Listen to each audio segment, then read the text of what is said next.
It's a common transition in basketball, a former player becoming a coach or a trainer, but being a great player may not necessarily mean that you'll also become a great coach. Bakit kaya? Well, let's find out. Joining us in today's discussion, we have Kid Lightning Paul Artadi and Wild Wild West Wesley Gonzalez. I have a feeling this is going to be a controversial. Gut feel ko lang, ha? Gut feel lang. Gut feel lang. So, ang tanong is, who makes a better head coach? Yung dating star player o dating role player? Right? Now, we have examples, diba? Sino yung mga former star players na naging successful na head coach? The Big J, of course. You have Norman Black. Yan yung mga nag-champion. Norman Black is a Grand Slam coach. Mga dating role player. You've probably been coached by these guys, right? Coach E, Eric Altamirano. Coach Shot. Boyd Fernandez. Leo Austria. And most recently, Chito Victolero also winning a championship. So, Paul, unahin kita. Sa'yo, sinong mas may advantage? Yung dating star player o dating role player? Siguro yung sa akin, yung opinion ko, yung role player. Kasi yun nga pag ako naranasan ko yan, nasa PBA ako, na role player ang dating ko So most of the time, nandun ako sa bench. So kung ako ang aanuhin ko, mas naintindihan ng role player yung observation dun sa pagko-coach ng coach, yung mga sinasabi niya sa bench players niya, yung mga star players niya. So nakakapulot kami. Right now, maiisip mo yun yung gagawin ko pag nag-coach ako Oh, and then also, parang if you're a role player, you believe na you're more aware of the coach's instructions? Bakit? Yes, kasi nga parati mo siyang katabi. So most of the time, katabi mo siya. So ako na mismo, kunyari, narinig ko yung instruction ni Coach Ryan, kunwari, ako na nagre-relay sa kanila pag nasa loob. Point guard ka pa. Point guard din ako, that's right. Tapos, meron kaming ina-assess namin lalo yung outcome of the game. Kunyari, fast-paced yung game, alam namin yun dahil sinasabi ng coach namin yun bagalan natin yung kalaban natin masyado mabilis, ganun. So, may advantage talaga yung role player. Because as a star player, you're so busy scoring and carrying the team na wala ka ng time or energy to, focus on these other things.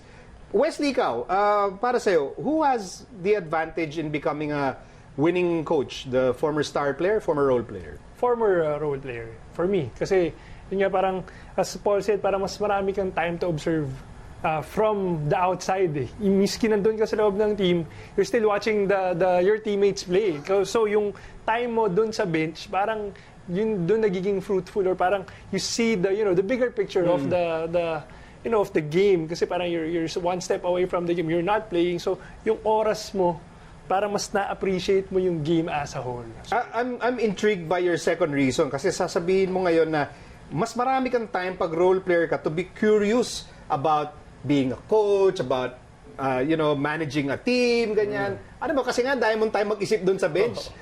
Yung parang, kasi parang, kung parang superstar ka, parang you're really focused on the game itself, na parang, how do I become a better player? So parang kung parang paggagalingan, year in, year out. Pero pag role player ka, parang medyo parang kailangan ko isipin yung options ko Parang gano'n Diba? Parang isipin yung options mo. Parang, ano bang ano ba ako? Makakapirma ba ako the next contract or hindi? So parang, ano ba yung next step ko? So nag-iisip ka ng mga ibang paraan to stay in the game. Yes. Something like that. And then for you, may extra motivation ang dala ang former role player. Ano yung extra motivation na yan? Well, kasi siyempre parang, as a player, parang meron kang standards na gusto mong maabot when you were playing. Pero kung hindi mo naabot yun, parang the next level or next, let's say, coaching pagdating mo dun sa coaching, parang, since hindi ako masyadong kumbaga, in my standards, hindi ko narating yung gusto ko marating. Dito naman, pagdating sa coaching, parang gusto mo, marating mo yun. So parang I think, yung extra motivation in doing, or being the best, dun sa respective role mo at the time. Okay. So ito yung mga parang advantages, mga edge. Pero pag-usapan din natin, ano ang challenges? Hindi ba kung ano ka din, kunyari kung star player ka, you have high credibility with the players. Pag ang coach nyo star player dati, you will not question, star player yan. He knows what he's talking about. Pag role player, don't you guys question na, di ba parang bangko ka naman dati? I mean, don't you sometimes say that?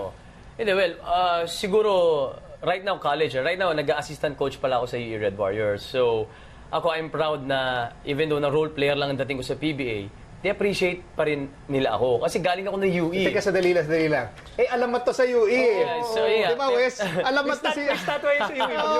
alamat to eh. No. So, I mean, kahit na role player kami, basta nakarating ka sa PBA, kahit role player naman ako, I've been blessed na nanalo akong championship. Masyado mo pinahumble yung Masyado mo Nanalo akong tinatawag yung sarili mo. So parang ano rin naman sila sa akin na kahit na role player ako, may respeto pa rin. Nandun pa rin respeto. Siguro kung naglaro ko lang sa PBA ng 6 months or 1 year, Maybe the siguro credibility won't be there. hindi. Pero Parang siya na nga tayong yung UE Red Warrior.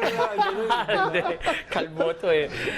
Yun ang point ko lang. Pero yun kailangan eh. May respect talaga. Pero kung star player nga naman, kagaya nila Alan Kaydick, talagang umpisa pa lang, saludo lang, Coach, makikinig agad eh, di ba? Pero ito, may kailangan trabahuin pa eh. Trabahuin. I think that's yung parang motivation. You want to prove to your players na, hey, I know what I'm talking about. I can help you. I can help you win. Yeah. Ano ba challenge pag star player naman? If a former star player, nag-coach ka, di ba minsan sinasabi na, kasi problema pag star player, hirap silang maging patient kasi nga ang dali ng basketball for them. Do you agree? I really agree kasi parang yung standards nila masyado mataas na eh. Yeah. So and they expect all the other players to be at their level already.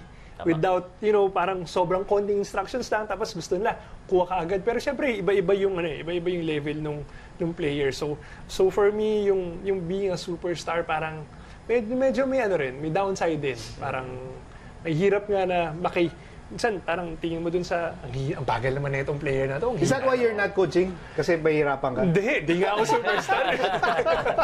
Role player. You'll not be patient now. Pero linawin lang natin to. Kasi I'm pretty sure with your wealth of playing experience, you've been coached by former role players, you've been coached by former star players. Correct? Yes. Correct. Yeah.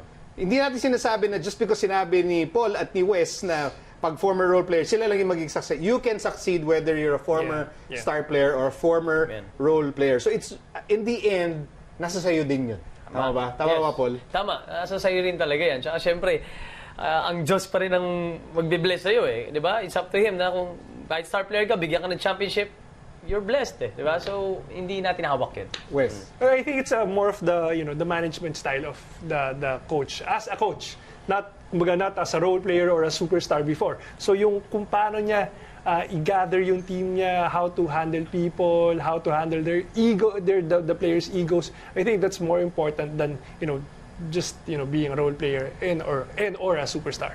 And I guess, in that regard, basta importante, whether former role player, former star, basta alam mo yung anong konteksto, what these guys are going through, then you can really understand how to coach them the best. Yes. Okay. All right, we're not yet done with legends Paul Artadi and Wesley. Legends. Wesley Gonzalo. We'll take a short break. Paul and Wesley will talk about yung tinatawag na proper decorum between players and fans during a game. This is going to be interesting, so stay with us.